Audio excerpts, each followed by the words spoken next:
everybody, my name is KyngPin Creations, and as you can see, things are a little different today. That is because today we are going to be customizing a denim jacket.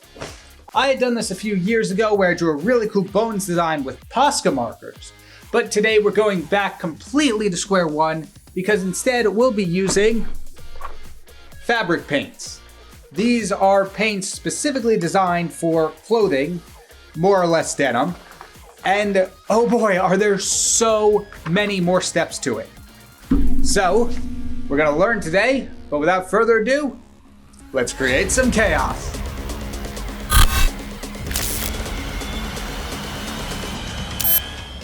All right.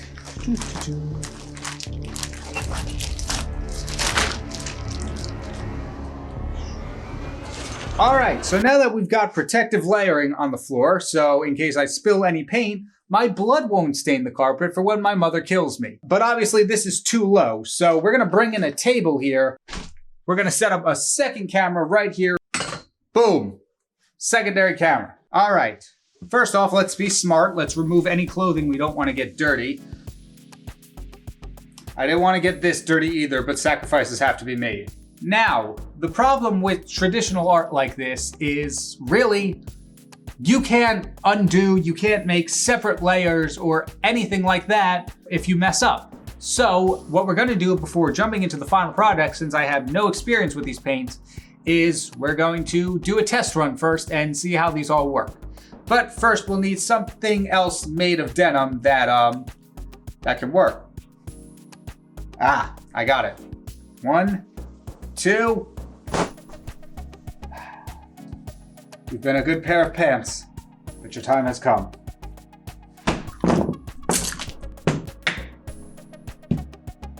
I lost a brush doing that bit. So now that we have everything we need, we're going to do a couple of tests. First off, I want to use a minimum amount of the colors we need for the final product. Because as you can see, we really don't have much per color. They're very small containers. We also have this, which is Too Soft Fabric Medium Additive, which is supposed to be added to these paints in order to make them more adhesive, for lack of a better word, to the denim. We're gonna need a white base coat, so unfortunately, we are gonna have to use some of the white for a test. So we're gonna pour a little bit in here, and then we're gonna pour just the tiniest amount of the fabric softener, which we've already spilt on the pants. It's okay, don't worry about it. And we're just gonna paint a little bit just to see how it goes down. Yeah, it definitely looks like we're gonna need to put it down in multiple layers in order to get a full solid stroke. See how it's very much being absorbed into the fabric as we use it. I'm also gonna use this time to test out what the different brushes do. Because this one, this angled brush that I'm using, seems to be very good with harsh lines and sharp edges, which we are definitely going to need for the idea that I have in mind.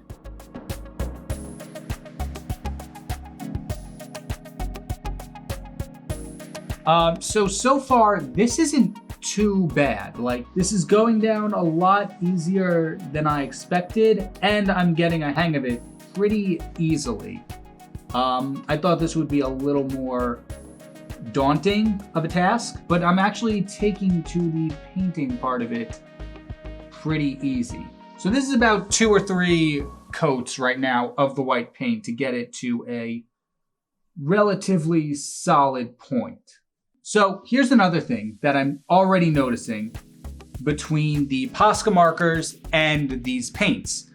These paints are much easier to cover a larger area with. These are about the size I had to work with when I did the bones jacket. These are the size of the Posca markers. As you can see from the tip, they don't cover a large area that quickly. And I was literally doing 2 arms of a jacket and the back. So that took forever. With these paints, despite the fact that my logo is all wonky, they're going down and they're filling out the area I need rather quickly. All right, so I didn't think this through. This is not enough to hold all the paint I needed. As you can see, the white is already completely covered it. So I have plastic dishes. Hopefully they won't bleed into each other and mix. I also grabbed a fabric crayon that I am hopefully gonna be able to use to sketch out what I want. Hopefully this can be erased if I don't like it. We're gonna come back to our angled brush. Love that Has-Been Hotel character, by the way. Angle brush, brilliant, brilliant character. All right, and we're just going to paint in the outline of the image here. Oh, wow. Okay, if you can see that, this right here is from touching the crown, which has been drying for a couple of minutes now, about like 10, 15 minutes. That is still very wet. So that is something to keep in mind when we do this, is that it is definitely going to take a long while to dry. I believe the instruction tutorial said, hit the base coat with a heat gun, let it dry a little bit. I don't have a heat gun. I have a hair dryer. Now, listen closely, because they mentioned this in the tutorial. It's very important that you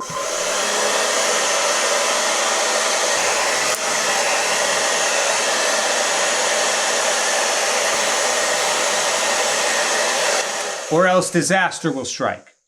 Did you all get that? Good. After hitting it with the hair dryer and drying the base coat, it was time to move on to testing the colors. I opted to use a yellow, a pink, and a turquoise, as those were the main three colors I wanted to use in the final design. If you haven't caught on already, I'm going for an Amazing Digital Circus abstracted look. So when the characters in the show abstract, they become a glitchy mess and have a bunch of ever-changing eyeballs on them. And I wanted to make it look like the person wearing the jacket was the one who abstracted. So after giving a few coats to each color, I learned that the blue went down the most solid with the least amount of coats, second being pink and last being yellow. After that, I went in with the black paint and just faintly went around the edges of the eyeball to clean up any paint that might have gone outside of the lines when laying them down. I also used the same paint to paint in a pupil just to see how hard painting the circles would be in the final design. Doing this is a lot different from digital painting. There's a lot more, you have to be a lot more concrete with your decisions. And that's something I'm usually scared of. So there's really not much more we can test out. Yeah, we just have to go in. We have to do the final product now. So cue the time lapse.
All right, it's a new day. The jacket has been drying for several hours, some parts longer than others.